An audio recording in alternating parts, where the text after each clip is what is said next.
Hola David, ¿cómo estás?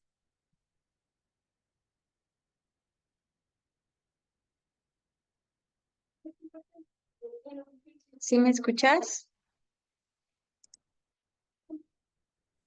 ¿Tú me escuchas? Sí, sí te escucho. ¿Cómo estás? Bien, bien, gracias. ¿Y tú? Bien, también, gracias. A ver, te hago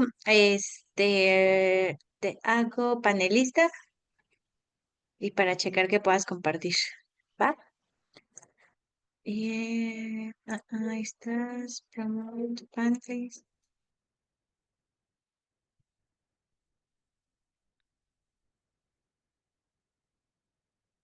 Te envié solicitud para compartir pantalla. Ya, listo. A ver, si quieres comparte y ya checamos. Ok,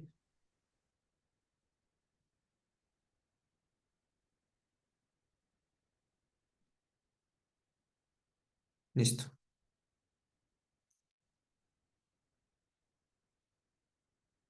Ya está. Va, listo, ya estás. Y Ya quiero estás y compartir ya con el un Excel también. ¿Se ve luego o tengo que hacer algo adicional? No, a ver, si quieres compártelo y lo checamos. Ahorita está el PowerPoint. ¿Sí se ve? Ajá. Y Sí, se ahorita ve. está el Excel. No, yo creo que debes de compartir todo. Mm, A lo mejor nada más seleccionaste PowerPoint. Dejar de compartir. Mm,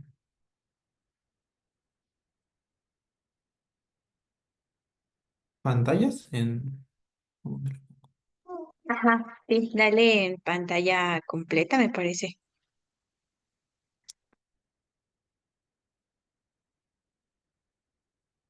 A ver. Ahorita está el Ya se ve PowerPoint. el Power. Ajá. Y ahorita el Excel. Uy, no, no lo comparo. Bueno, no lo estoy viendo. Mm,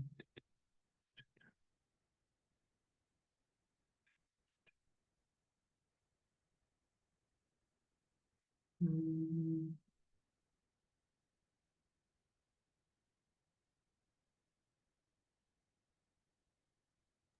A ver, otra vez. Si quieres, volvemos a a intentar. no sé. A ver, deja de compartir y otra vez comparte. Es que, ¿qué te sale? Si quieres, mándame la pantalla de lo que te sale. A Por ver. WhatsApp, sí, ya chica. Sí.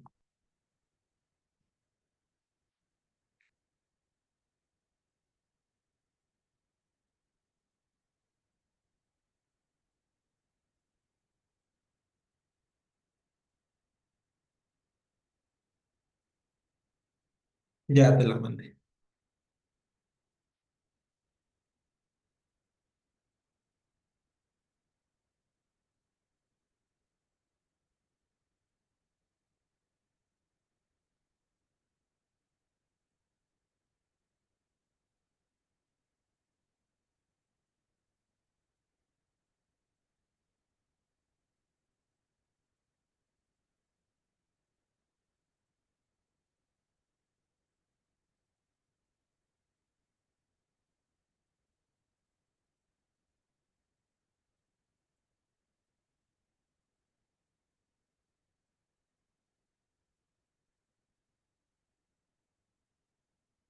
Entonces yo creo que tengo que dejar de compartir y luego compartir de nuevo, ¿no?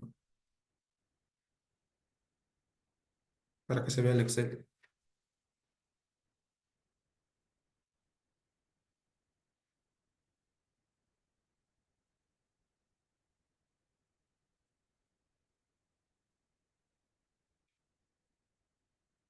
Ahorita ya se ve el Excel, ¿no?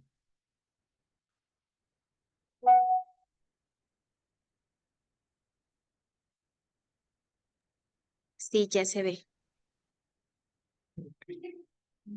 Vale, pues entonces tú me indicas, ¿vale? Voy a irme al PowerPoint.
Hola, buenos días. ¿Me pueden confirmar si me escuchan y ven la presentación, por favor?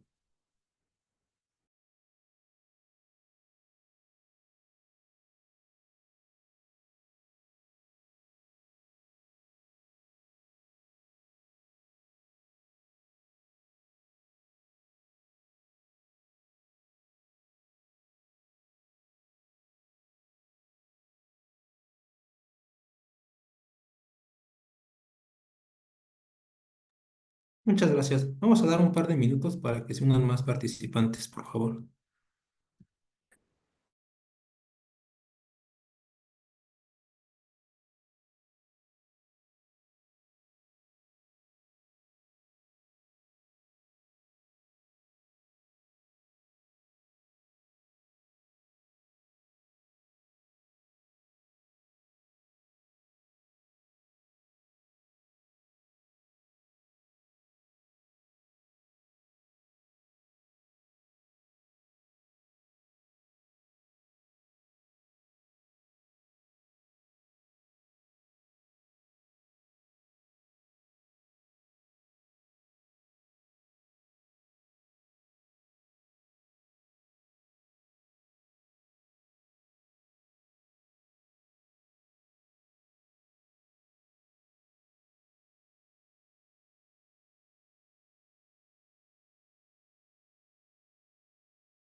Bueno, si les parece, vamos a comenzar por respeto a los participantes que se conectaron a tiempo. Mi nombre es David Sánchez y el día de hoy a ver en la sesión vamos a ver tres temas de suma importancia, que es la CUCA, la CUFIN y dividendos. Mm, De manera general, vamos a revisar los fundamentos legales, las implicaciones que tiene, en el caso de la CUCA y la CUFIN, el momento en que se actualizan y algunas particularidades de cada una de estas cuentas. Y vamos a hacer una sesión un tanto interactiva para que sea amena. No sé si alguien de ustedes sepa qué es la CUCA o si han escuchado hablar de ella, la han trabajado.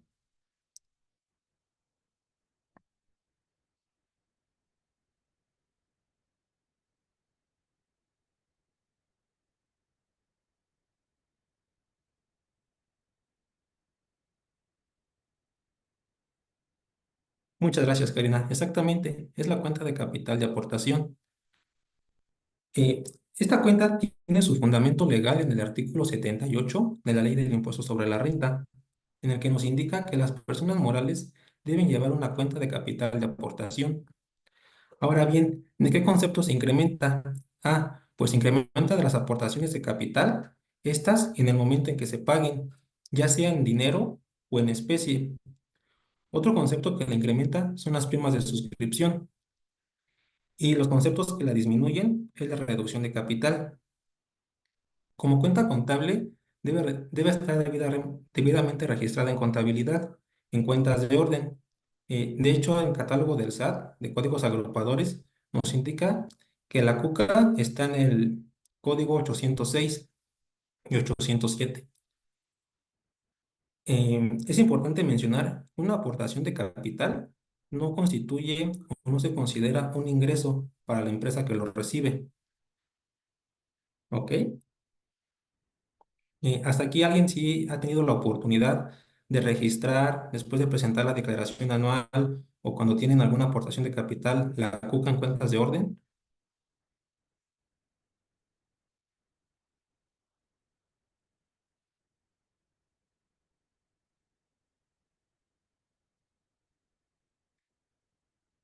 Bueno, también es importante mencionar que la cuca debe de estar debidamente soportada las aportaciones en las actas de asamblea que tienen los socios accionistas al momento de hacer una aportación o hacer una reducción. Es importante tener estas actas en el libro de actas que la compañía tiene. Ahora bien, la cuca se debe de actualizar. Generalmente hacemos la actualización al cierre del ejercicio cuando presentamos la declaración anual.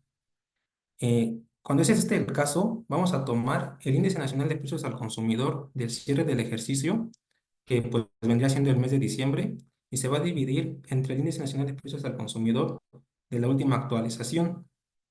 Cuando no hay movimientos, por ejemplo, para el ejercicio 2023, el índice fue diciembre 23 entre diciembre 2022.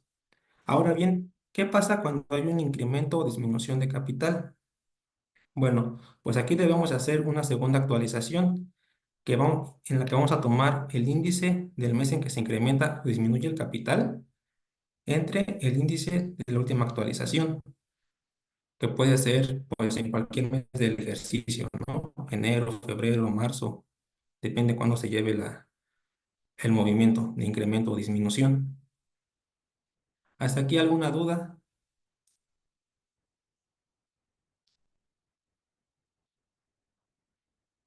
¿Algún comentario, alguna aportación?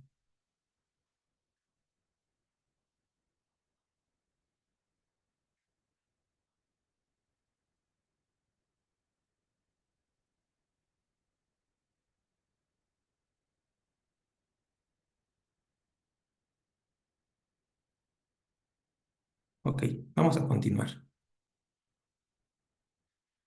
Ahora bien, ¿qué pasa cuando se realiza una aportación en especie?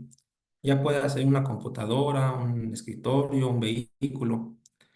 Si bien la persona moral que recibe incrementa su capital, pero ¿qué pasa si el socio accionista es una persona física con actividad empresarial? Aquí, dicha aportación será objeto de la ley del IVA. Por tal motivo, la persona física deberá grabar esa enajenación esa enajenación del bien inmueble que está aportando. En caso de tratarse de un local comercial o una bodega, la aportación también será objeto de la ley del IVA independientemente del régimen de tributación del socio accionista que lo está aportando, ya sea un asalariado, uno de honorarios, incluso si es persona física. Ahora bien, ¿cómo vamos a determinar el valor del IVA? Pues se debe de tener un estudio de mercado o bien un avalúo para asignarle valor a dicho bien inmueble o mueble que se está efectuando.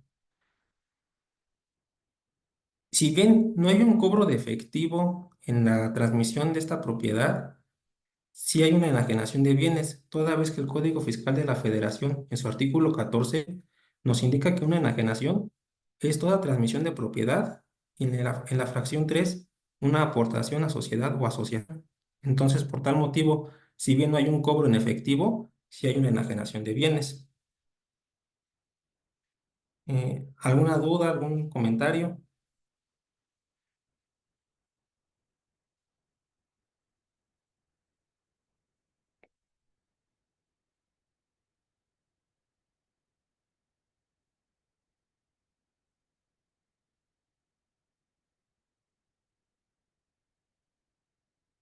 ¿Alguno de ustedes en compañías les ha tocado ver esta parte de aportaciones de capital, ya sea en efectivo o en especie?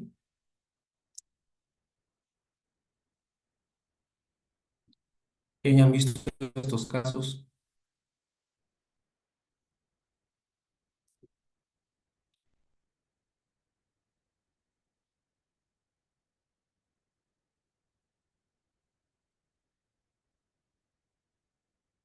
¿No? Bueno, vamos a continuar.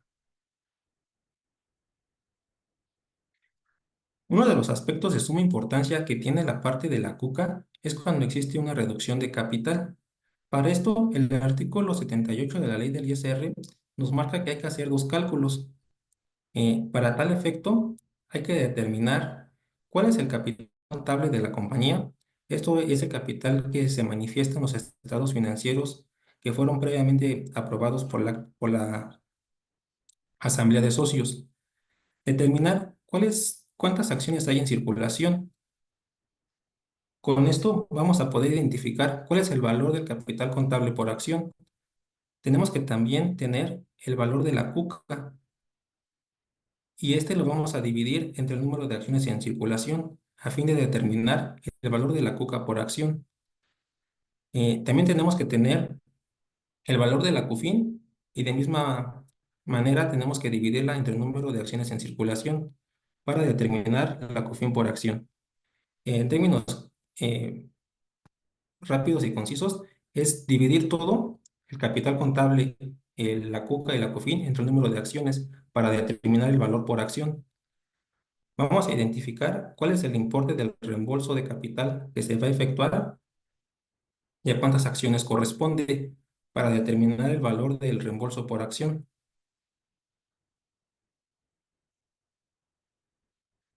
Bueno, ya que tenemos identificado estos datos, vamos a efectuar los cálculos a fin de determinar si el reembolso incluye solamente capital de aportación o también incluye utilidades.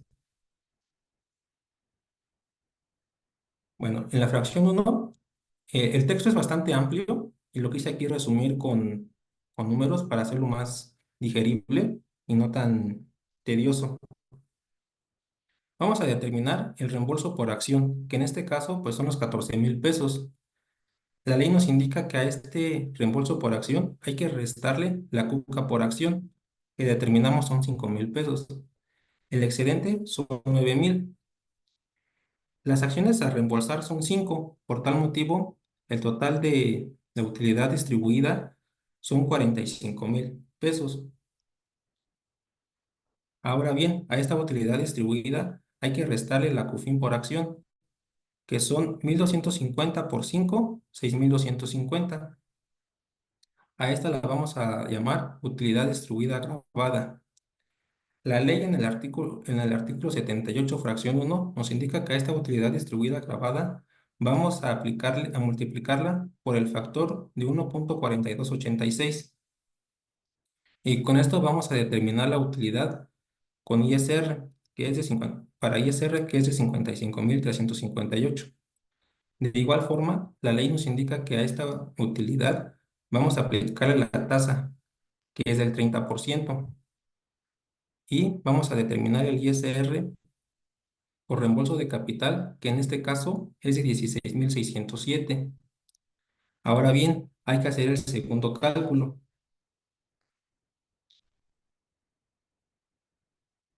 en el cual vamos a tomar el total del capital contable, que en el ejemplo es 1,600,000. A este le vamos a restar el valor total de la cuca, que son 800,000 pesos. Ahora bien, ya con esto tenemos el límite por utilidad distribuida, que son 800,000 pesos. El reembolso de capital es de 70,000.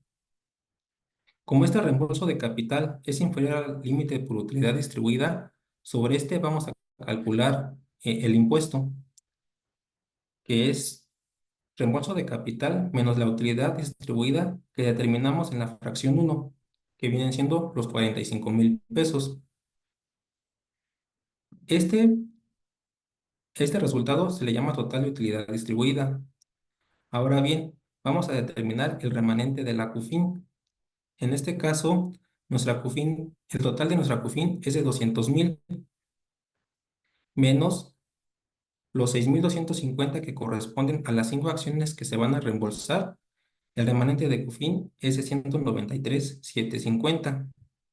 Aquí, como la CUFIN es mayor al reembolso por acción, no hay una utilidad distribuida grabada. Por tal motivo, el ISR es el mismo que determinamos en la fracción 1. Es importante mencionar que puede haber diferentes escenarios. Por ejemplo, puede haber que el capital contable sea inferior al valor de la cuca. Y o puede ser que el valor de la CUFIN sea inferior al valor del reembolso del capital. Entonces, el ISR va a cambiar. Como les repito, es un tema bastante amplio que podría tratarse en un curso en específico. Y en este caso, pues únicamente lo vimos a manera de ejemplo para poder abordar los demás temas. No sé si hasta aquí tengan alguna duda, alguna pregunta.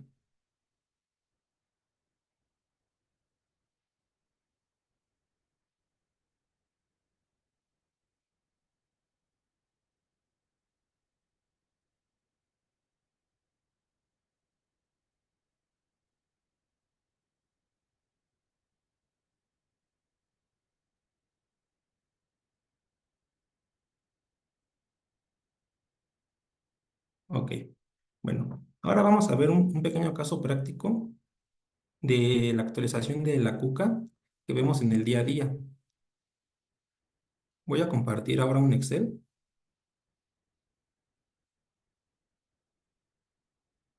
Me indican si ya lo pueden ver.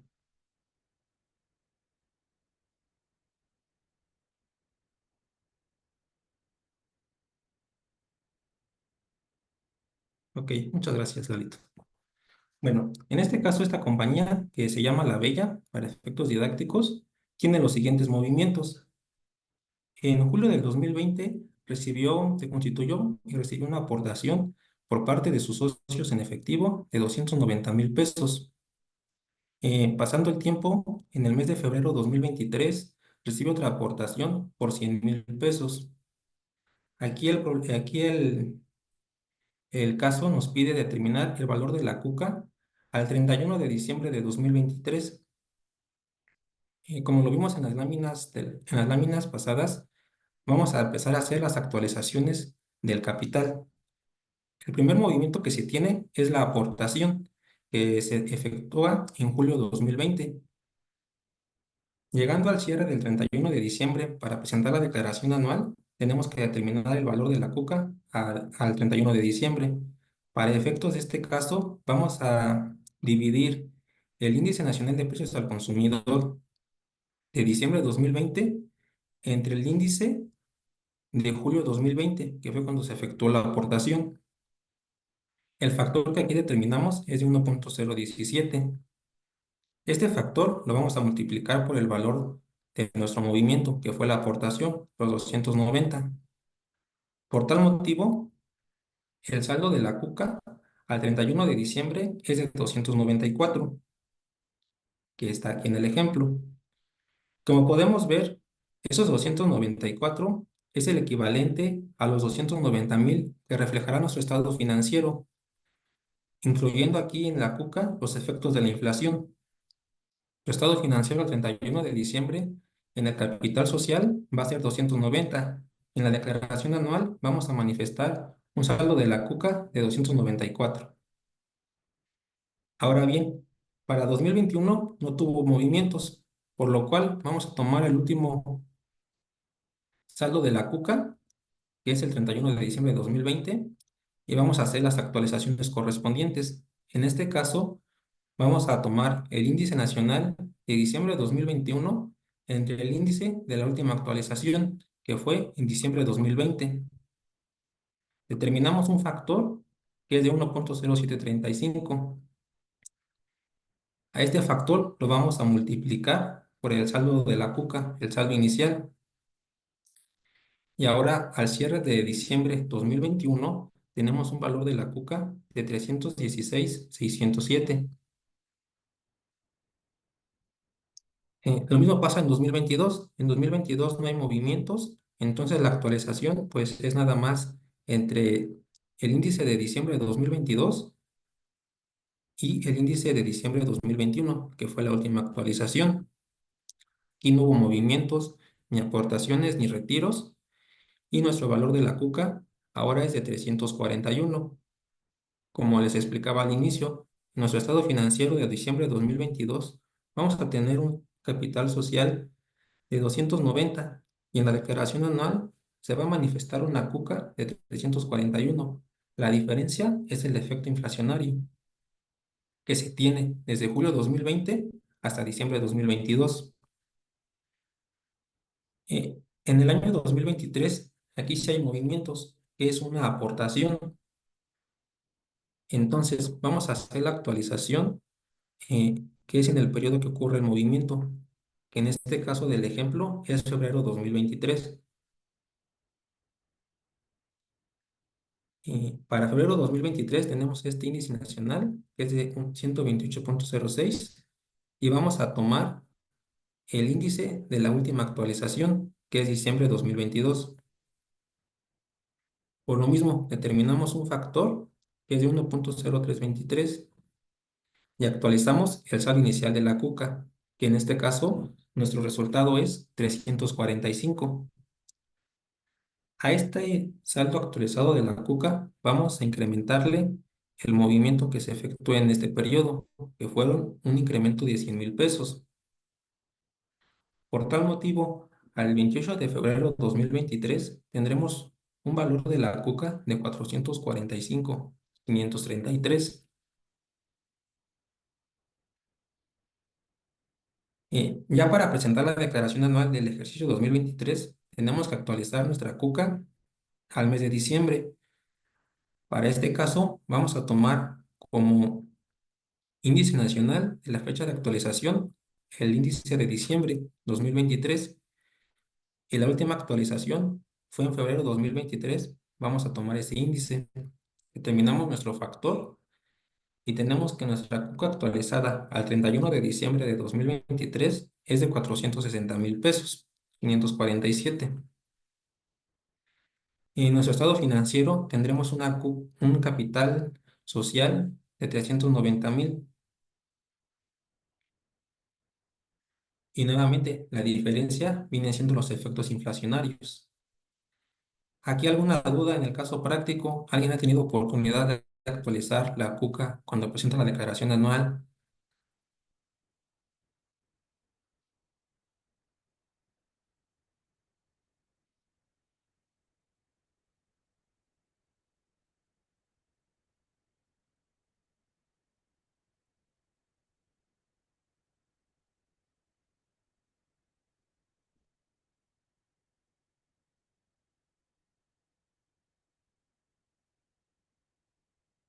Como les comentaba en un inicio, estos movimientos deben de estar debidamente soportados con las actas de asamblea. Muchas veces en la práctica vemos que las compañías reciben dinero en la cuenta bancaria. No sabemos si es una cobranza, si es un préstamo, si es una aportación. Entonces, de aquí la importancia de investigar con la administración, con los socios, a qué se refiere dicho depósito. No sé si alguien tenga algún comentario al respecto.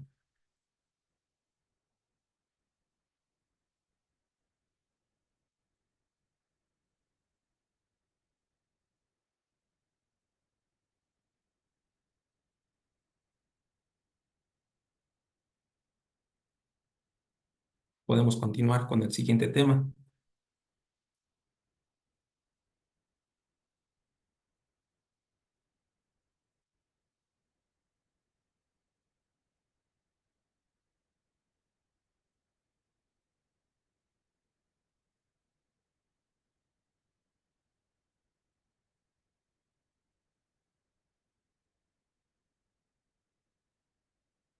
Este papel de trabajo, este control de la cuca, se debe de llevar generalmente en una hoja de Excel, pero como les comentaba, también debe de estar debidamente registrado en la contabilidad. Tanto las aportaciones de capital en las cuentas de capital como también en las cuentas de orden, cuando sufren las actualizaciones.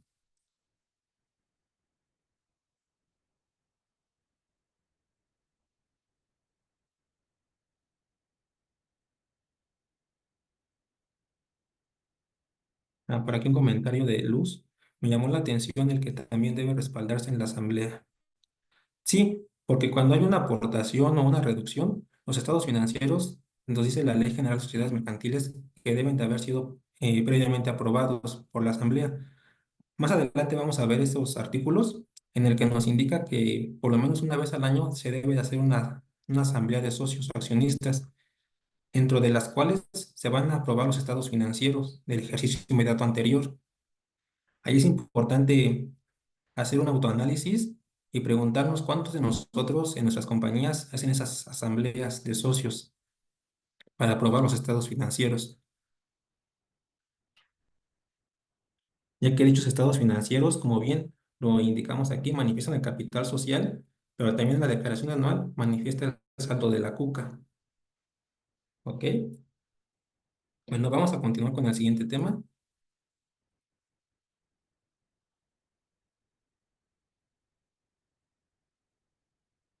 Por aquí hay una pregunta de un asistente anónimo.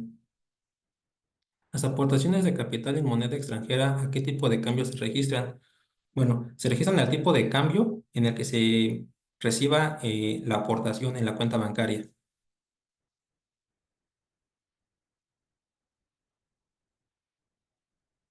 Exactamente, Luz. Nos indica aquí Luz un comentario que desafortunadamente no es habitual que realicen cada año las asambleas.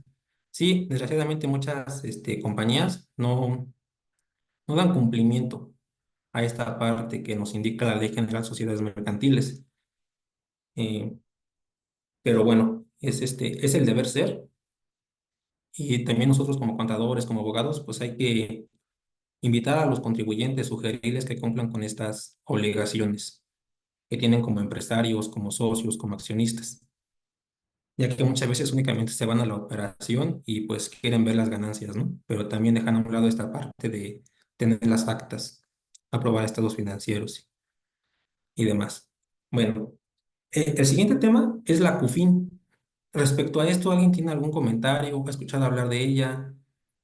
¿La ha visto en algún momento de la práctica? ¿Recuerdan cuando iban a la escuela, a la universidad y veían esta parte de la CUFIN?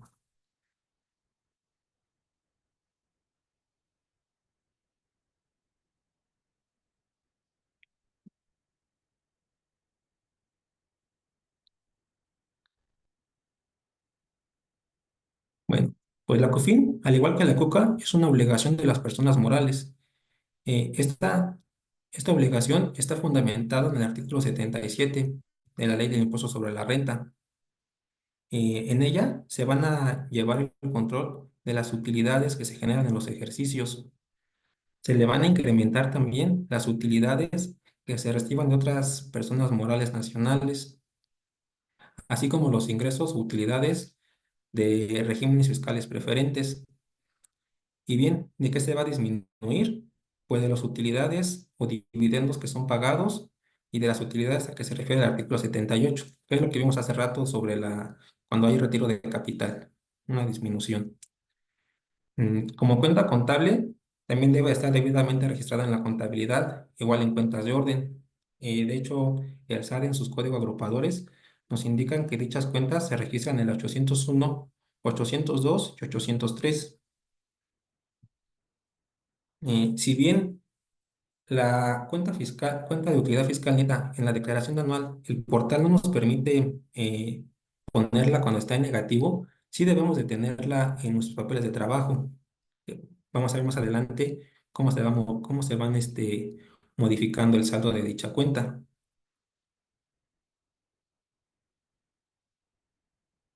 Bueno, pues al igual que la cuca, esta cuenta se tiene que ir actualizando para darle los efectos de la inflación y tiene un factor de actualización similar. Al cierre del ejercicio, vamos a tomar el índice nacional de precios al consumidor del mes del cierre del ejercicio entre la última actualización. Y cuando durante el ejercicio ocurra un incremento o disminución, Vamos a tomar el índice del mes en el que se efectúa el incremento o disminución y, y el mes de la última actualización. Es un tanto similar al de la coca, tiene un tratamiento muy parecido. Ahora bien, dentro del mismo artículo 77, nos habla sobre la UFIN. ¿Qué es la UFIN? ¿Alguien sabe qué es la UFIN? ¿La ha determinado en sus declaraciones anuales?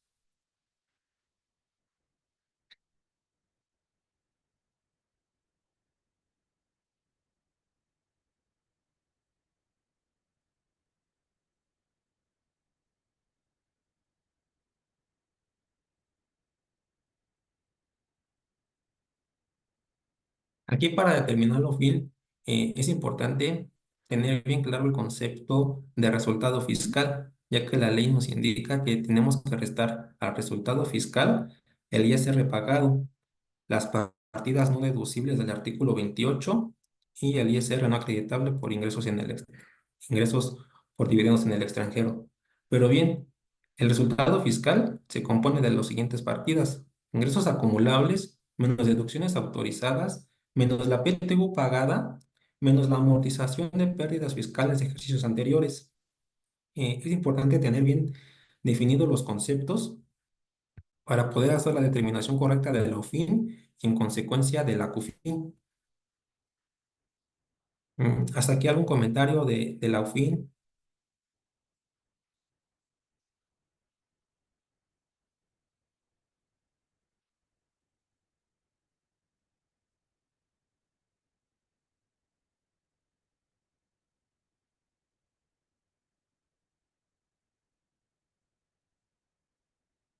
¿Han tenido oportunidad de determinar en la declaración anual o nunca han visto esta parte de la UFIN?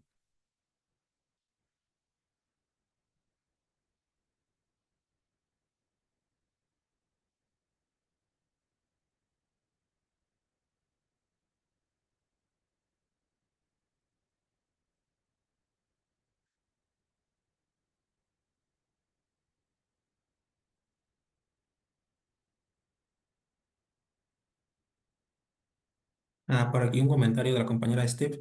¿Qué pasa si la OFIN es negativa? Bueno, en el ejercicio en que la OFIN es negativa, si es tu primer ejercicio, pues no la vas a poder manifestar en la declaración anual, toda vez que el aplicativo no permite poner cantidades en signo negativo.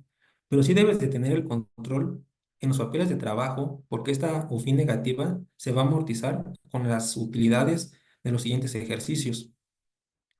¿Ok? ¿Alguien más? ¿Alguna pregunta?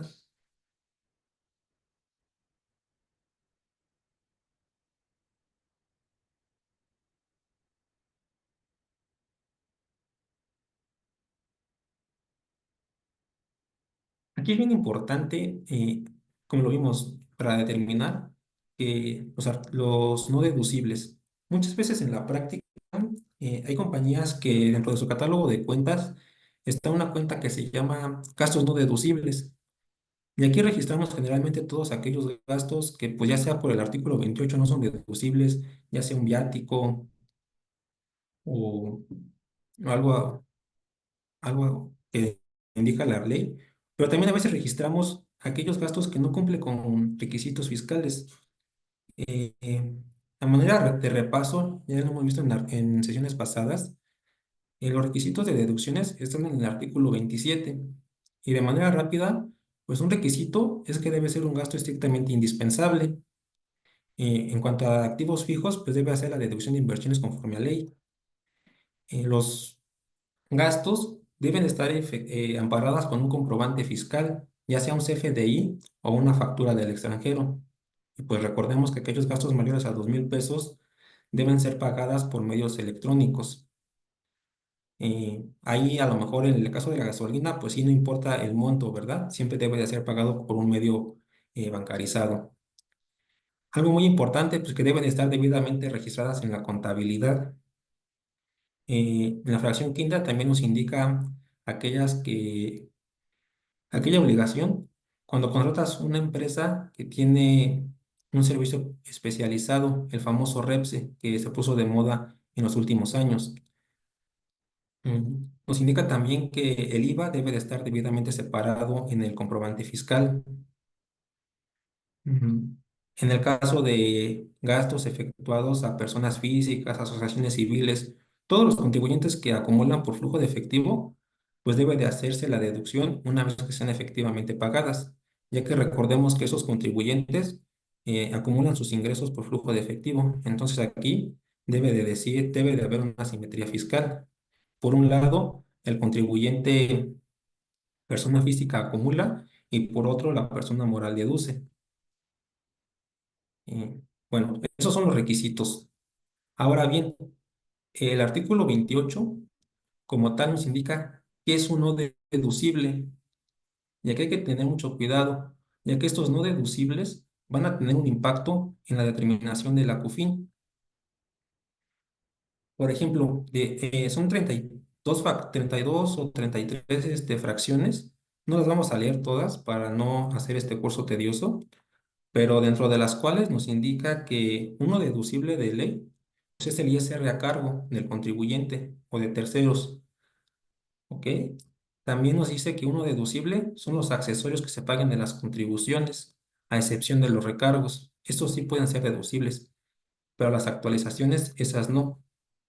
Mm, También tenemos que los obsequios de atención, otros gastos de naturaleza, es uno deducible. Los gastos de representación, la parte de los viáticos, ¿no? Por ejemplo, cuando una compañía manda a una diligencia a uno de sus empleados, pues debe de cuidar ciertos limitantes.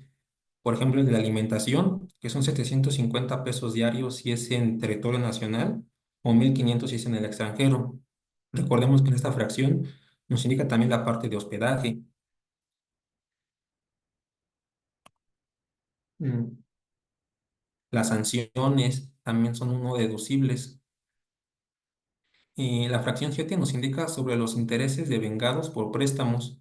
Cuando estos préstamos se adquieren con una persona física o una persona moral con fines no lucrativos, toda vez que pues estas sociedades, una persona moral pues no, su fin es ayudar a la comunidad, no es generar riqueza. Pero dentro de las fracciones nos indica que la 8 y la 9 esas no se van a considerar como no deducibles para la COFIN, que son las provisiones para la creación del incremento de reservas de activo o pasivo y las reservas que se crean para indemnizar al personal, pagos de antigüedad o algunas análogas. Estas partidas no se van a considerar para efectos de la COFIN. Mm, Uno deducible también pues es el IVA. El IVA pues recordemos que ese se acredita, no es como tal un gasto. Ahí hay que tener pues la particularidad, ¿no? De muchas compañías, por ejemplo las del FREI, que no pueden acreditar la totalidad de su IVA y parte de ese IVA se lo llevan como un gasto, como una deducción autorizada, porque la misma ley del IVA nos da ese tratamiento. No te puedes acreditar todo, pero la parte que no es acreditable sí es deducible. Eh, Algo muy importante que nos indica la fracción 19 son las relacionadas o las que tienen que ver con operaciones intercompañía o las técnicamente llamadas operaciones con partes relacionadas. Aquí pues se debe de hacer un estudio, el famoso estudio de precios de transferencia, para determinar si el valor de la contraprestación que se está efectuando entre una parte relacionada es el mismo valor que estuviera pactado si la operación hubiera sido con un tercero independiente. Allí generalmente en el estudio nos indica si las operaciones están en valor de mercado o no, y en su caso, pues esas partidas también serían no deducibles. De hecho, bueno, la fracción 20 habla sobre los consumos en restaurantes. Recordemos que cuando se hacen consumos dentro de la faja de los 50 kilómetros, solamente nos podemos deducir el 8,5%. El resto, el 91,5%, es uno deducible. ¿Ok? Eh, bueno, también hay pagos aparte relacionadas cuando estén sujetos a regímenes fiscales preferentes. En la fracción 26 nos habla sobre la participación en la utilidad, que es la PTU generada. Aquí hay que hacer la distinción que esta es la PTU generada en el ejercicio, no es la PTU pagada. El artículo 27 nos habla sobre la famosa capitalización delgada, que es cuando las empresas tienen celebrado préstamos con sus partes relacionadas del extranjero y los intereses que derivan de esos préstamos superan el triple del capital contable. Esta es una medida que se creó por la OCDE para evitar llevarse las riquezas a otros países. Te ponen una limitante, ya que muchos corporativos transnacionales estaban abusando de estas prácticas, ¿no?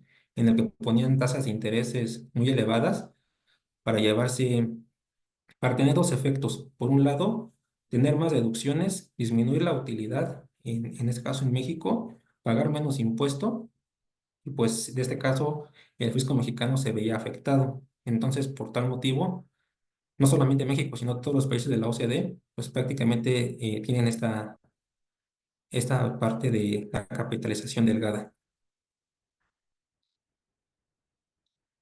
Y como lo decía el compañero de la sesión pasada, los anticipos, ¿no? Muchas veces cuando se tiene una empresa industrial, pues se tienen que hacer anticipos de mercancías, de materias primas, de producto terminado. Dichos anticipos, pues no son parte del costo. El costo de lo vendido se determina por un tratamiento diferente. En específico, pues está en el artículo 25 de la ley, como lo vimos la semana pasada. La fracción 30 nos habla sobre los ingresos que son exentos para los empleados. Recordarán que cuando hacemos la declaración anual tenemos que sacar una proporción, determinar una proporción respecto al ejercicio inmediato anterior para ver si los ingresos exentos a los empleados subieron o disminuyeron y de tal forma determinar si la deducción de esos ingresos exentos son del 47 o del 53%. ¿Hasta aquí alguna duda, alguna pregunta? ¿Alguien se le hace familiar esos conceptos de no deducibles? ¿Los han visto en el día a día en sus compañías?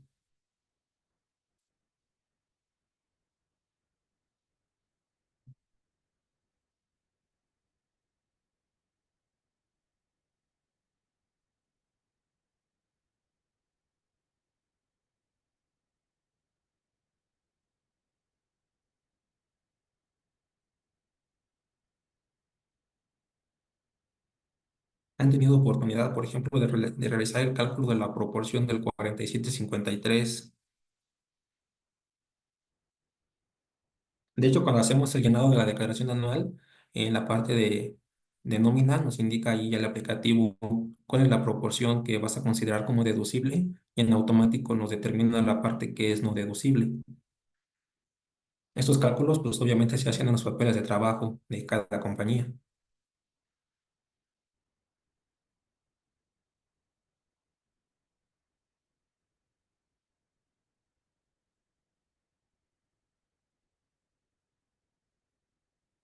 Bueno, también la fracción 32 nos habla sobre intereses. Este artículo da mucho énfasis a los intereses que se pagan.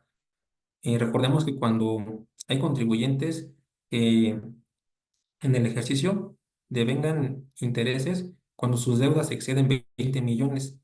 Aquí tal vez para una compañía pequeña pues 20 millones es una cantidad elevada, pero si tomamos en cuenta compañías transnacionales, 20 millones es nada, ya que esas compañías reciben financiamiento de 60, 80 millones. Entonces, pues aquí prácticamente sus intereses, al realizar este cálculo, pues son no deducibles. Mm, También en relación a los que son eh, las reformas que se dieron en los últimos años sobre la subcontratación, ¿qué pasa cuando una empresa eh, contrata los servicios de un personal que va a desempeñar las actividades que en su objeto social de dicha empresa están establecidos? Pues para empezar, la subcontratación hoy en día está prohibida. Por eso muchas compañías se dieron a la tarea o se han dado a la tarea de definir correctamente sus objetos sociales en en las actas constitutivas, ya que anteriormente las empresas tenían sus objetos sociales muy abiertos, podían hacer de todo,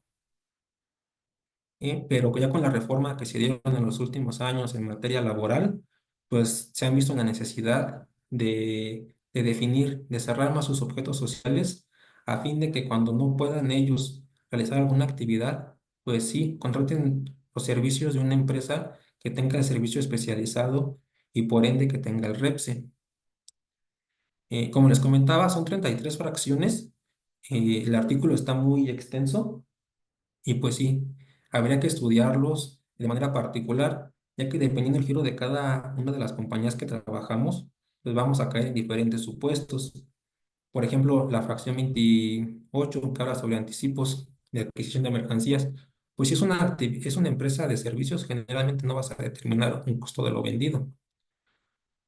Pero bueno, ya depende de cada compañía, de qué es a lo que se dedica, qué es su giro, si tiene empleados, si tiene intereses, si tiene préstamos, pues va a tener estas particularidades. ¿Ok? ¿Hasta aquí algún comentario, alguna duda, alguna aportación?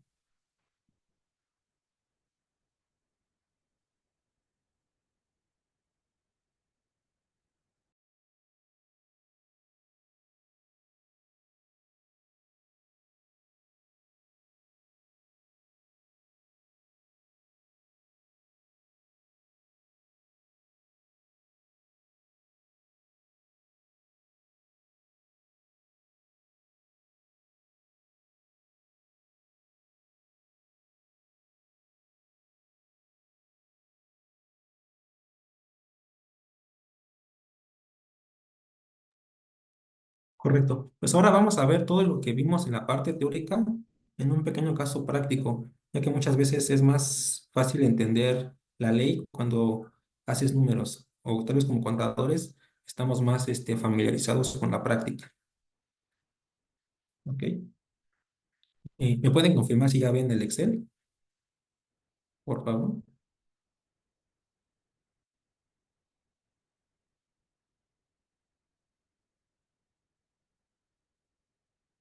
Ok.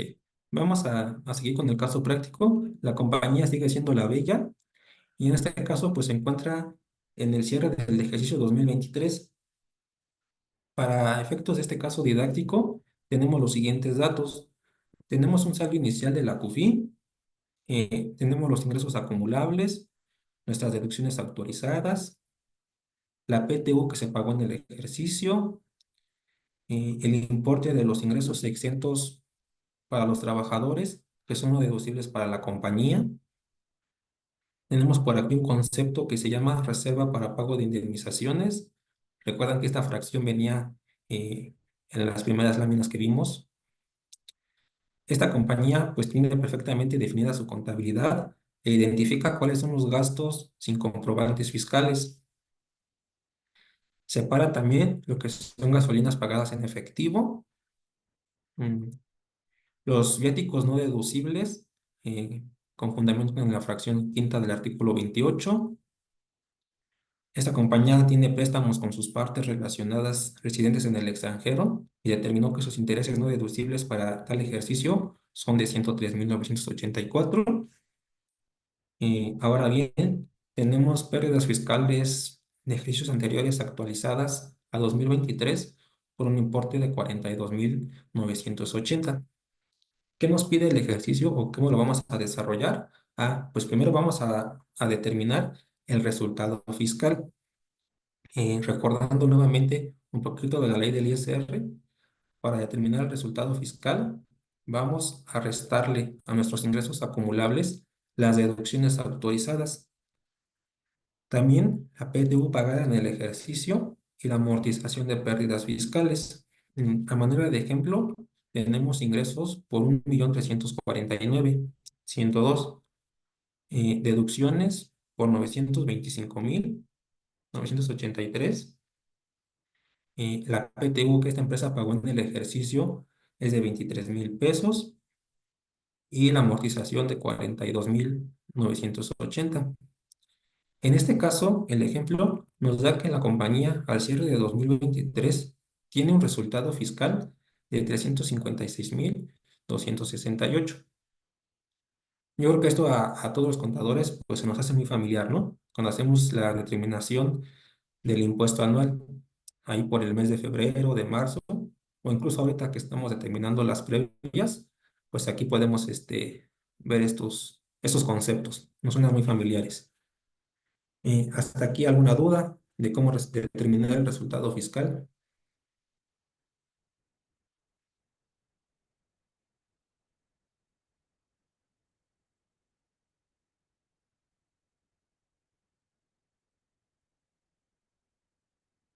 Ok, bueno, la ley nos indica que en el artículo 9 que para determinar el ISR del ejercicio vamos a multiplicar nuestro resultado fiscal por la tasa del 30%. En este caso, nuestro ISR del ejercicio es de 106,880 pesos. Ok, bueno, con estos mismos datos vamos a determinar ahora la PTU generada en el ejercicio. Aquí hay que hacer distinción de que por un lado tenemos la PTU que es pagada en el ejercicio y otra es la PTU que vamos a generar en el ejercicio y que vamos a pagar en el siguiente ejercicio, a más tardar en el mes de mayo. Bueno, para sacar la base, vamos a tomar los ingresos acumulables, que son los mismos que para ISR, las deducciones autorizadas, y recordemos que para efectos de PTU vamos a restarle también los ingresos exentos no deducibles para los trabajadores, para lo cual vamos a llegar a lo que es la utilidad fiscal para PTU. Recordemos que en PTU la tasa que nos indica es del 10%. Entonces ya con estos datos tenemos que nuestra PTU del ejercicio que se va a pagar en 2024 es de 40,924. ¿Ok? Bueno, ya que tenemos estos datos son muy importantes para los cálculos que siguen. En el caso de la CUFIN, sí es un proceso un poco más extenso, ya que debemos determinar primero la UFIN, después actualizar la CUFIN el saldo inicial de la CUFIN y pues ya llegamos a nuestro saldo final. Ahora bien, aquí tenemos estas partidas que son tanto gastos que no cumplen requisitos de ley como gastos no deducibles por el artículo 28. Si bien ambos tipos de gastos no tienen efectos bueno, no se pueden considerar una deducción autorizada y por tal motivo su efecto es de que el resultado fiscal sea más grande, hay que hacer una separación para efectos de la OFIN. Recordaremos que en las láminas pasadas, en las diapositivas, veíamos que un ingreso exento no deducible para los trabajadores sí juega para efectos de la OFIN. La parte de reserva para el pago de indemnizaciones, que es la fracción 9, aquí nos indica la mecánica del cálculo que estas no van a jugar. Si bien es uno deducible, la misma ley te indica que esas no las vamos a incluir. Bien importante, los gastos sin comprobantes fiscales, aquí a su consideración, juegan para una partida no deducible de la OFIN o no juegan. Recordando los dos artículos, el 27 y el 28 de la ley del ISR. Aquí de su participación, ¿los considerarían para efectos de la OFIN o no los considerarían?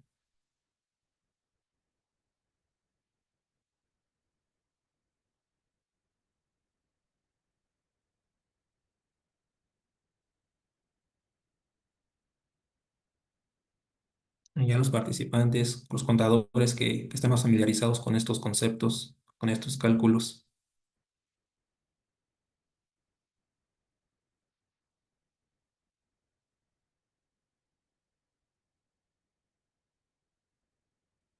Bueno, en este caso, pues los gastos sin comprobantes fiscales no están dentro del artículo 27. Si bien es un concepto que no es deducible, es por no cumplir requisitos. Tal vez aquí fue algún pago mayor a 2,000 pesos pagados en efectivo, o tal vez fueron gastos que no tenemos comprobantes fiscales, toda esa parte, pues bueno, no se van a considerar como deducibles.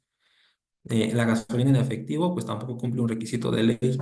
según el 27. Entonces, por tal motivo, no se va a considerar para efectos de la CUFIN. Ahora, los últimos tres conceptos, viáticos, intereses y PTU generada en el ejercicio, de acuerdo al artículo 77, sí los vamos a considerar como uno deducible de la UFIN. ¿Ok? Entonces, bueno, solamente a manera de ejemplo de ejemplificar la diferencia entre no deducible y sin requisito fiscal, pues aquí ya está plasmado, ¿no? Con cantidades y la importancia. Tal vez, como les decía, las compañías manejan todo en una cuenta que se llama no deducibles, pues ahí va a ser complicado analizar dicha cuenta para determinar cuáles efectivamente son no deducibles y cuáles son sin comprobante fiscal. Aquí algunos sistemas de contabilidad, por ejemplo, me viene a la mente el Compaq, pues maneja los famosos diarios, en el cual pues le asignas a cada cuenta o a cada movimiento si es un gasto sin comprobante fiscal o si es un gasto no deducible. Que esto pues facilita la determinación, bueno, la información facilita determinar si es un no deducible y si tiene efectos en la UFIN. Ok, bueno, ya ya teniendo todos esos elementos, ahora sí vamos a proceder a determinar la UFIN del ejercicio.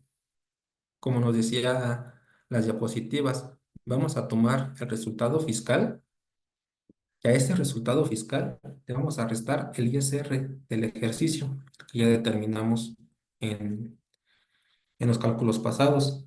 Y también le vamos a restar el total de los no deducibles que también ya determinamos en este cuadrito. Con esto tenemos que nuestra UFIN del ejercicio es de 77,617. Es decir, las utilidades, ya que quitando impuestos y no deducibles, es por este importe. Obviamente, aquí hay que hacer un paréntesis.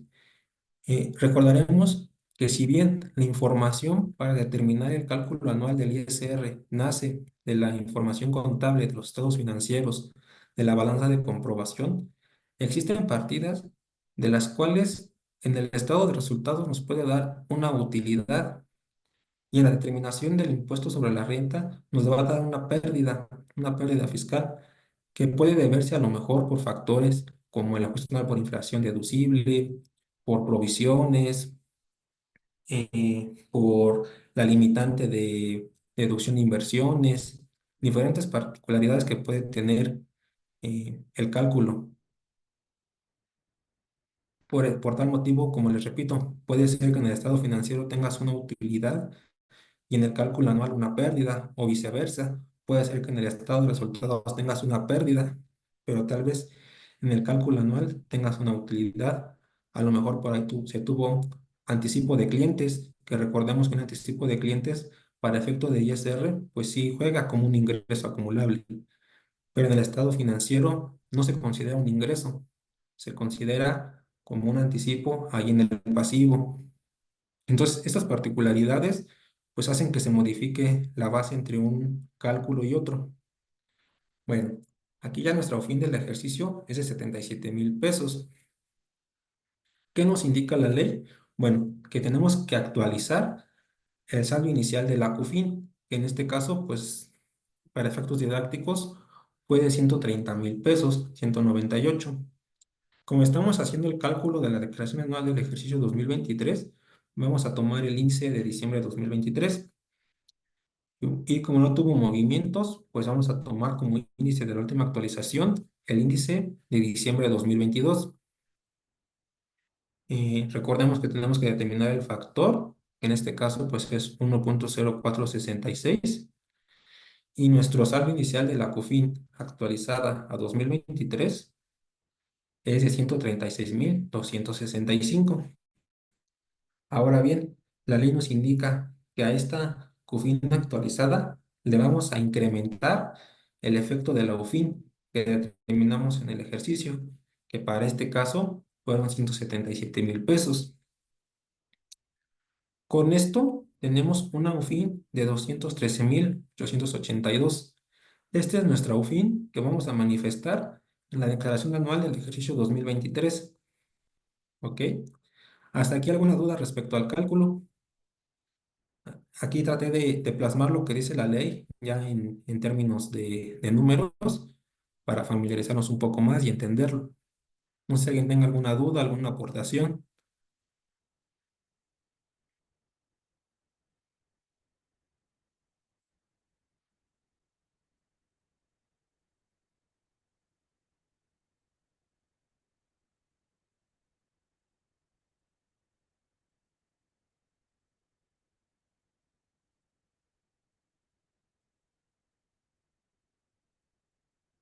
O si han hecho este cálculo de CUFIN y de UFIN, cuando hacen sus cálculos anuales, cuando presentan la declaración anual en el portal del SAT.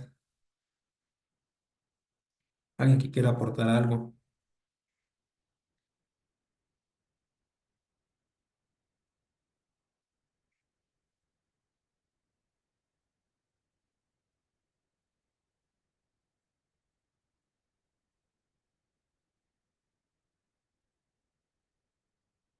Creo que hace rato decía ¿qué pasaba cuando la UFIN es negativa?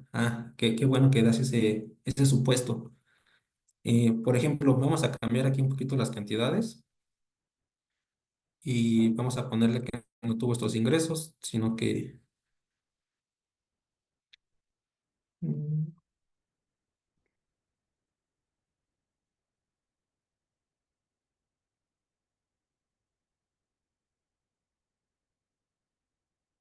que en el ejercicio se determina una pérdida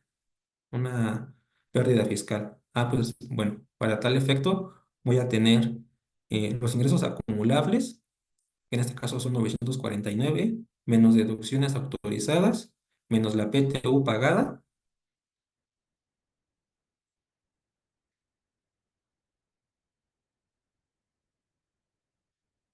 y vamos a tener una pérdida fiscal. En este caso, pues ya no vamos a poder amortizar pérdidas fiscales. Eh, por tal motivo, vamos a determinar también la PTU del ejercicio.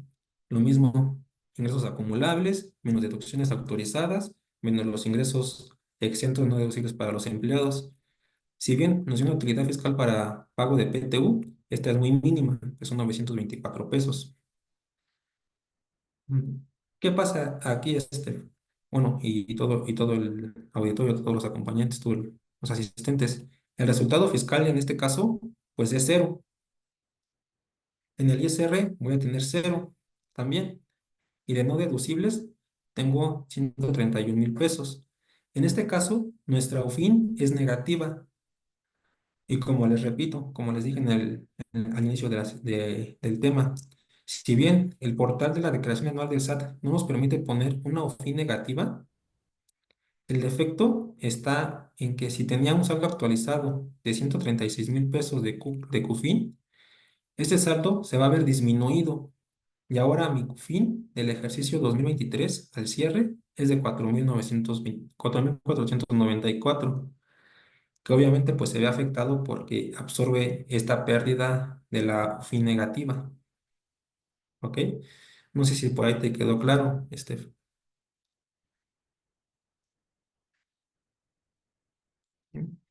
¿Alguien más que tenga alguna duda, algún comentario? Creo que de aquí rescato mucho la importancia, como les decía, de tener una contabilidad, una balanza, un catálogo de cuentas perfectamente definido. ¿Por qué? Porque si bien todas las compañías son creadas para generar utilidades, los socios siempre a los contadores nos dicen que todos los gastos que efectúan, pues son necesarios, ¿no? Porque pues todos queremos tener utilidades, los empresarios, los socios, dueños accionistas, quieren tener utilidades. Entonces, por tal motivo, pues todos sus gastos son indispensables. No creo que a algún socio le guste, pues, que sus empleados gasten de más, ¿no? A lo mejor cuando lo mandan a alguna diligencia o que no pidan las facturas. ¿Por qué? Porque no solamente se ven afectados en su situación financiera, sino también en la parte fiscal. Y nosotros como contadores lo que buscamos es determinar un impuesto debidamente fundamentado y requisitado, ¿no? Buscamos como contadores siempre tener toda la documentación para soportar las operaciones. y que las erogaciones que la compañía hace pues sean deducibles. En la medida de lo posible, pues tratamos de evitar que caigan en gastos que no reúnen requisitos fiscales. ¿Ok? ¿Hasta aquí alguna duda, algún comentario del caso práctico?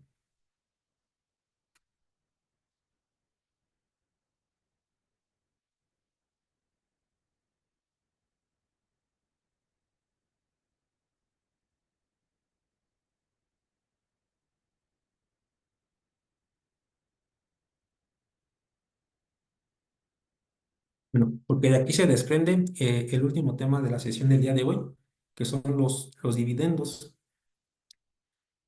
¿Ok? ¿Alguien sabe qué se refiere con dividendos? ¿Qué quiere decir la palabra dividendos? Tenga noción de ello.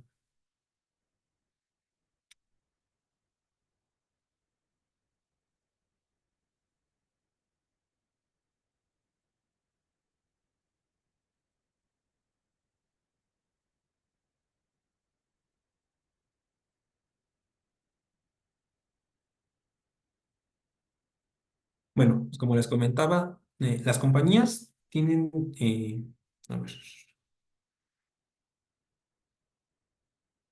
perfecto. Por ahí Alberto nos dice que son rendimientos que tendrán los socios o accionistas. Muy bien. Utilidades que se distribuyen a los socios o accionistas. Sí, tienen la noción de qué se entiende por la palabra dividendos. Es el pago de las ganancias a los socios, exactamente. Creo que esta es la parte que más les interesa a los socios o accionistas, ¿no? De una empresa que invierte en su dinero, su capital. Recordemos que una empresa, ya sea industrial, comercial o de servicios, pues al momento de que se constituye, pues necesita un capital, ¿no? Para poder operar. Vimos al inicio que pues es el capital aportado, tiene la cuca, eh, empieza a operar, a comprar mercancía, a prestar servicios, tiene un ciclo operativo, ¿no? Cobra a sus clientes, paga a sus proveedores, paga los impuestos, pero pues llega un momento en el que el socio pues debe de ver los frutos de dicha operación o de dicha inversión, y es cuando se llega el momento de los dividendos, que como bien lo comentaron los compañeros, pues es un beneficio o es una ganancia o como tal un resultado positivo que genera una empresa y que dicha ganancia pues va a ser repartida entre los socios, ¿ok? Porque pues es la finalidad con la que se creó la compañía. Ahora bien, la parte de dividendos sí está muy legislada, no solamente por la ley del ISR, también por la Ley General de Sociedades Mercantiles, ya que en su artículo 20 nos indica que de las utilidades netas de la sociedad hay que separar la reserva legal, que debe ser el 5%. Aquí les vuelvo a preguntar a los contadores, ¿en cuántas de nuestras compañías hacemos esta separación de la reserva legal? ¿O lo tienen establecido dentro de sus políticas? ¿Lo han platicado con los clientes de, ¿sabes qué? Ya se determinó, se llegó al cierre del ejercicio, se obtuvo una utilidad, vamos a separar la reserva legal? Creo que son muy pocas las empresas que lo hacen. Y bueno, también el artículo 18 nos dice que antes de repartir las utilidades o dividendos, se deben restituir las pérdidas de los ejercicios anteriores. Generalmente, no es una regla, pero cuando una compañía se constituye, en los primeros años tiene pérdidas, porque apenas está posicionándose en el mercado, captando clientes, está haciendo inversiones. Entonces, los primeros años, pues, suelen tener pérdidas. Las utilidades las van generando conforme se van posicionando en el mercado, conforme van teniendo más clientes. Pero bueno, como nos dice la ley, antes de repartir las ganancias, hay que subsanar las pérdidas. Ahora, ¿en qué proporción se hacen el reparto de dividendos? Bueno, pues la misma ley en su artículo 271 nos indica que la proporción, que las utilidades se reparten en proporción a las acciones de cada accionista.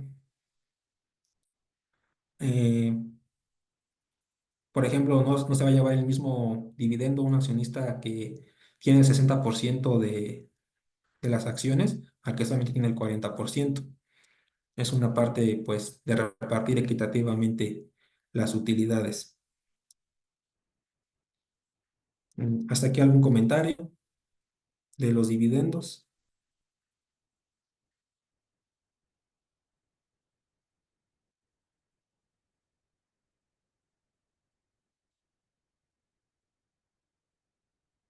Bueno, creo que la siguiente diapositiva es muy familiar para los compañeros abogados, ¿no? ¿Por qué? Porque antes de repartir los dividendos hay que aprobarlos. Hay que aprobar estados financieros que arrojan dichos dividendos. Esto lo establece el artículo 19 de la misma Ley General de Sociedades Mercantiles. En el caso de sociedades anónimas, que son las más comunes que operan, pues también nos indica que debe de aprobar por los administradores, bueno, se debe de aprobar los cuatro estados financieros básicos. Muchas veces en la práctica solamente conocemos el estado de resultados y el estado de situación financiera, comúnmente llamado balance general. Pero dejamos a un lado el estado de flujo de efectivo y el estado de cambios en el capital contable. Entonces, para todas aquellas que son sociedades anónimas y sus clientes sean SAs, pues hay que tener en cuenta esta parte, que cada año se deben de aprobar los cuatro estados financieros. También nos indica en el artículo 66 la obligación de los comisarios.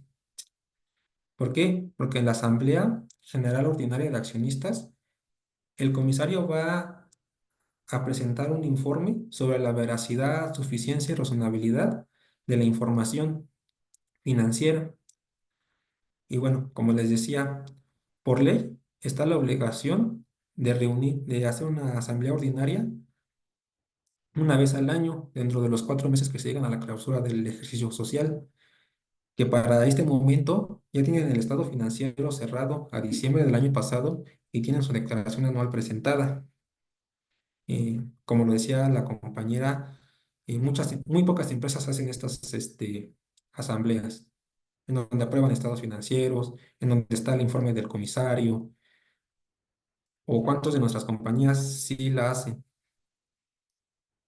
¿Alguno de ustedes les ha tocado participar o revisar un acta de asamblea donde se aprobaron los estados financieros?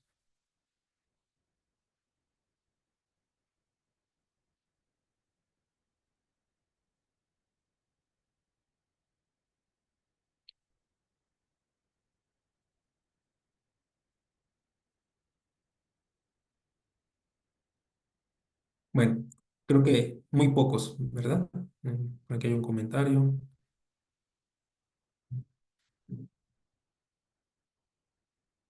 Nuestra compañera Luz sí ha participado en la revisión de actas con estados financieros. Sí, esta parte más la ve el equipo de legal, aunque también pues la parte de contabilidad pues también participamos en dicho. Y bueno, para hacer el reparto de dividendos hay una implicación fiscal muy importante. ¿Por qué? Porque aquí participan dos sujetos, la persona moral, que fue la que generó el dividendo, y cuando este se reparte a una persona física, pues también, porque existe, como les comentaba, la simetría fiscal.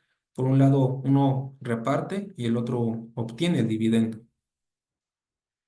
De aquí la importancia de la CUFIN.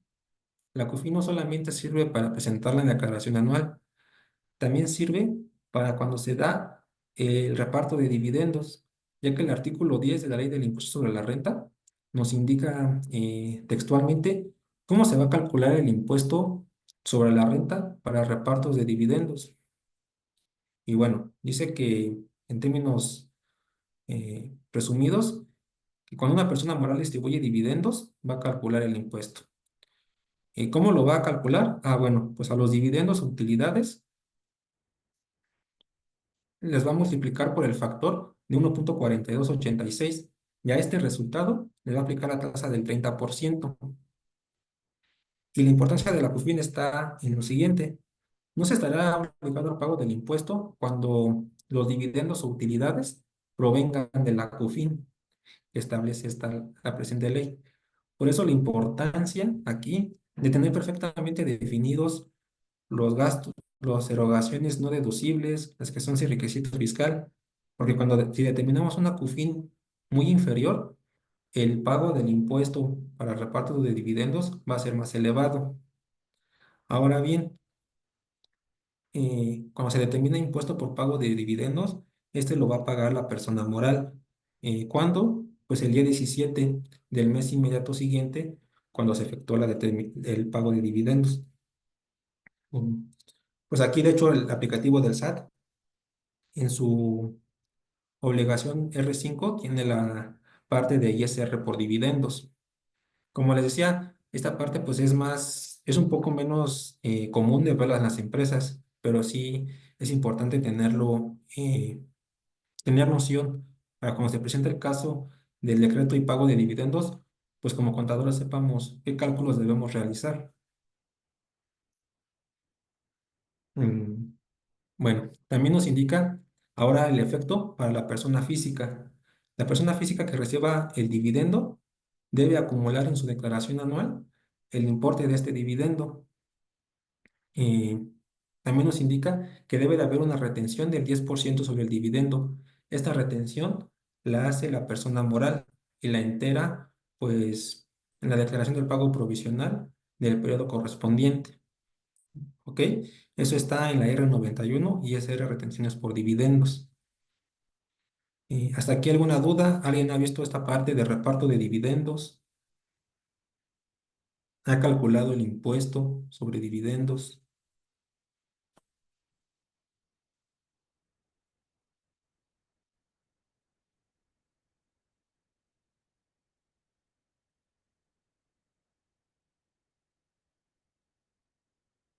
¿O bien ha recibido dividendos si alguien de aquí de los participantes es socio o accionista de alguna compañía?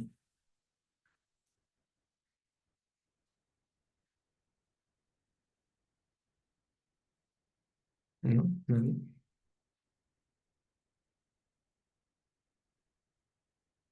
Bueno, la parte de dividendos no solamente queda en calcular el impuesto. También nos dice la ley en el artículo 76 que la persona moral deberá emitir un comprobante fiscal. Creo que todos estamos familiarizados con los famosos FDIs. Ahora bien, ¿qué va a incluir este comprobante fiscal? Va a incluir la información sobre el monto del dividendo, sobre el ISR retenido y tenemos que indicar si el dividendo proviene de la CUFIN. ¿Ok?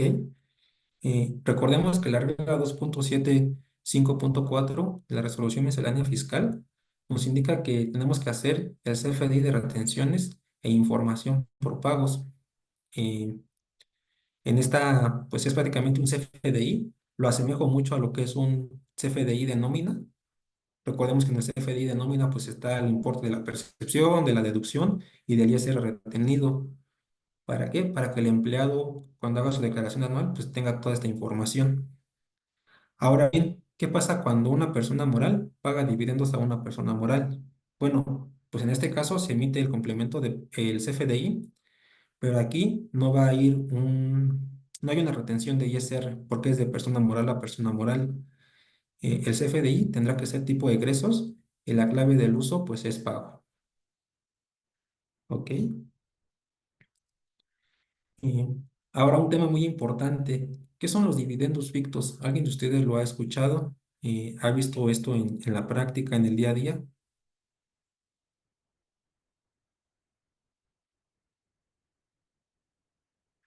Por aquí una duda del compañero Alberto. Nos indica si los pagos de dividendos debe estar establecido. Sí, para esto pues se debe de hacer en la asamblea de socios. Cuando una vez que aprueba los estados financieros, se va también a aprobar el decreto de dividendos. Obviamente que como te comentaba desde el principio, ¿no? La compañía cuando se constituye pues tiene un acta constitutiva, tiene aportaciones. Todas esas actas se deben de guardar en el libro de actas, ya que muchas veces uno como contador le pregunta a los socios o los accionistas de las actas y pues no sabe ni dónde están, ¿verdad? Entonces parte del cumplimiento, tanto fiscal como legal, que debemos dar seguimiento nosotros como contadores. No sé si alguien más tenga alguna duda, alguna aportación. O eso sobre dividendos fictos. ¿Alguien ha escuchado hablar sobre dividendos fictos? Es un término muy usado en el ámbito contable y fiscal.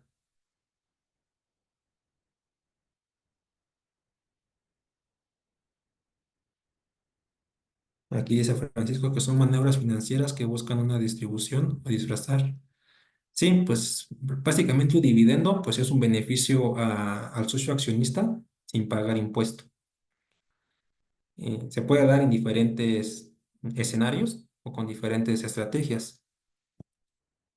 Creo que la más conocida que podemos ver en el día a día, pues son los préstamos a socios o accionistas. ¿Qué pasa? Muchas veces cuando hacemos la contabilidad, los registros contables, vemos que hay salidas de dinero, hay transferencias, hay cobro de cheques, pero no hay un soporte, no hay un pago de una factura.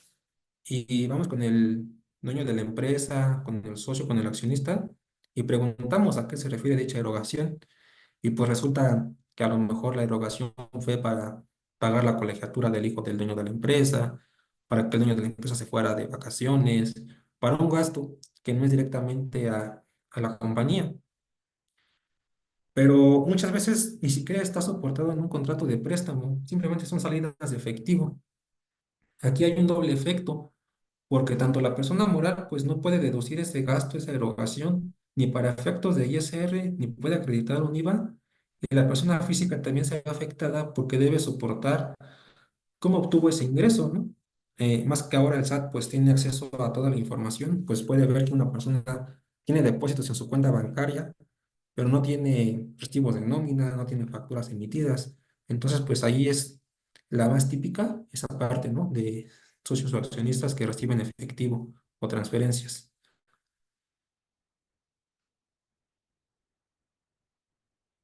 Ah, sí, otro ejemplo es la venta de activo a menor precio en el mercado. Exactamente. Bueno, pues de hecho los dividendos fictos están tipificados en el artículo 140 de la ley del ISR y pues nos indica, ¿no? Que uno, pues es el préstamo a socios o accionistas. Otro, pues son erogaciones no deducibles a la persona moral a beneficio de socios o accionistas. Como les decía, a lo mejor el socio tiene una tarjeta de la empresa y pues con esa pagó su colegiatura del hijo o gastos que son directamente de la persona física. Y la que en la que tú mencionas, Francisco, pues tiene que ver con esta. Partido de ingresos acumulables o deducciones autorizadas, celebrada con partes relacionadas que modifican la utilidad fiscal.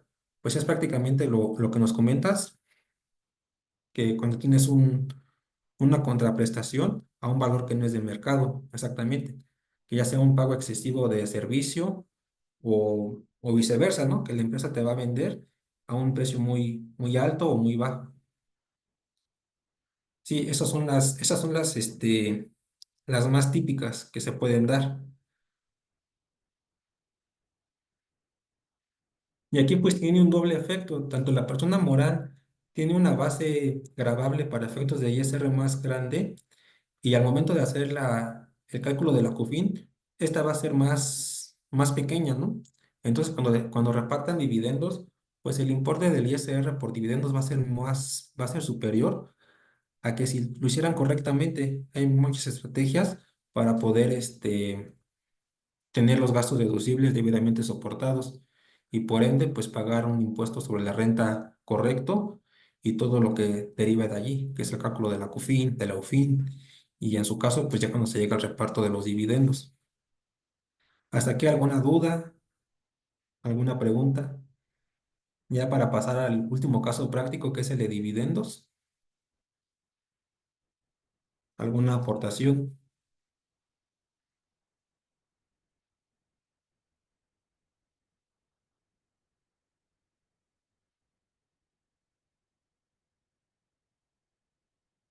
¿Alguien que haya elaborado un CFDI por dividendos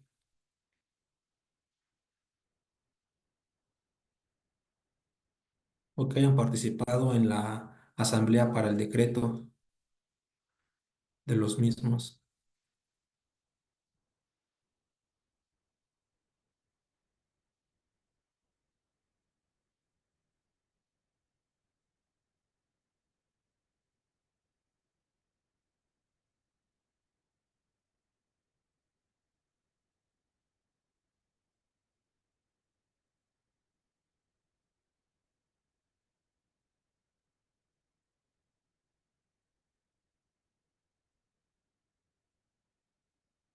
Ok, bueno, pues vamos a pasar al último caso práctico que tiene que ver con el reparto de dividendos,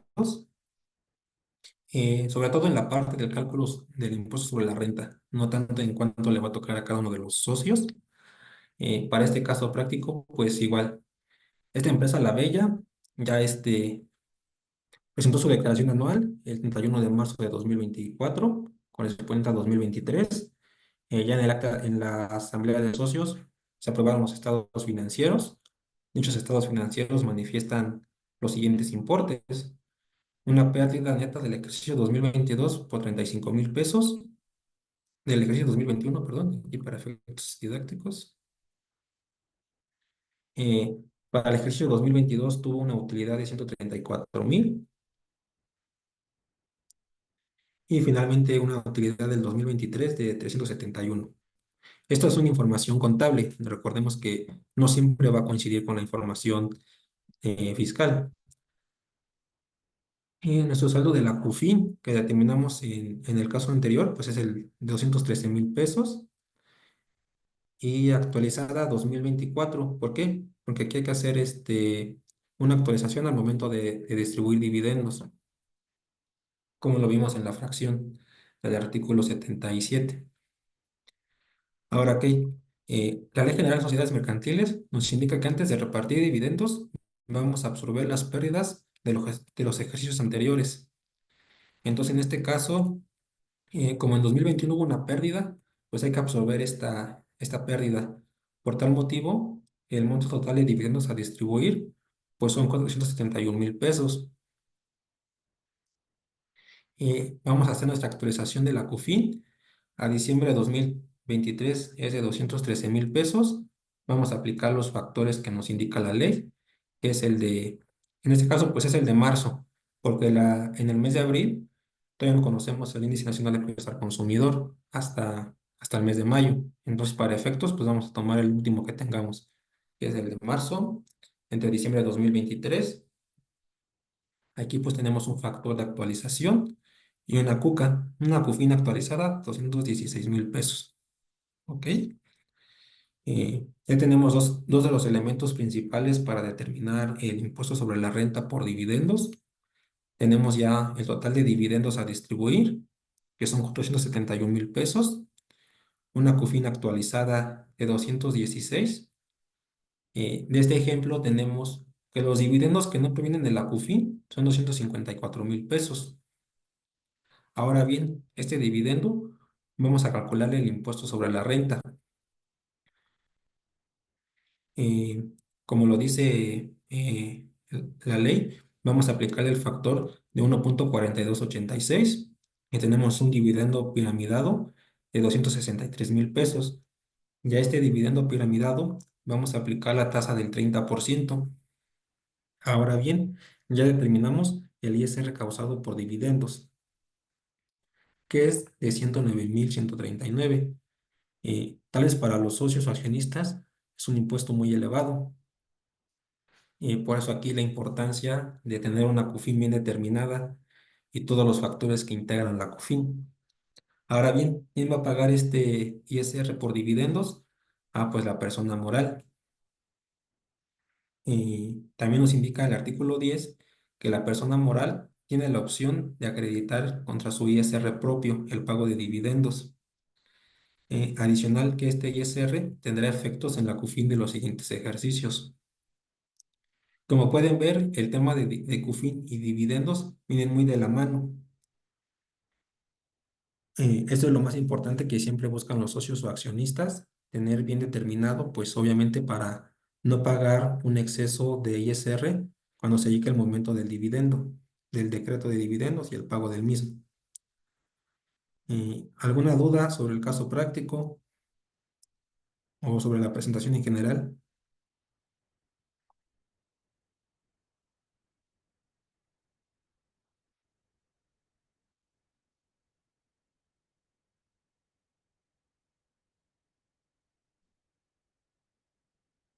Por aquí Erika Linares dice que si podemos compartir el material en Excel. Claro que sí, si nos dejas por ahí tu correo, por favor, para poderlos compartir.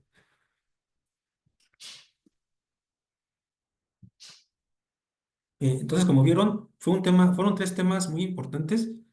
Dos de ellos lo vemos siempre en la declaración anual y el caso de dividendos, bueno, pues ese es más esporádico, pero sí es importante tener noción de ellos para cuando se presente el caso.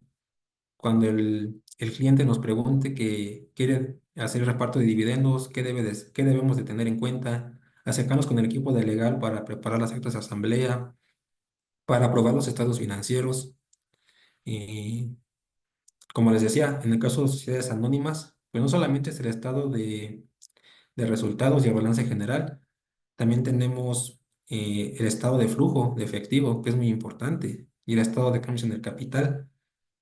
Ahí vamos a ver los movimientos del capital contable, lo que viene siendo el equivalente a aportaciones, a retiros de capital. ¿Ok?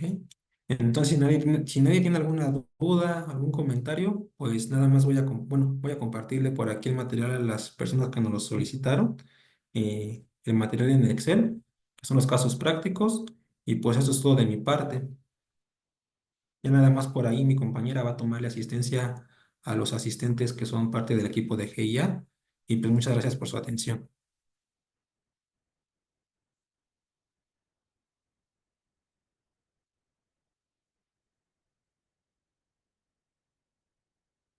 Que tengan todos un buen día y un excelente fin de semana.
Bueno, me indican que ya quedó. Muchas gracias a todos. Buen día.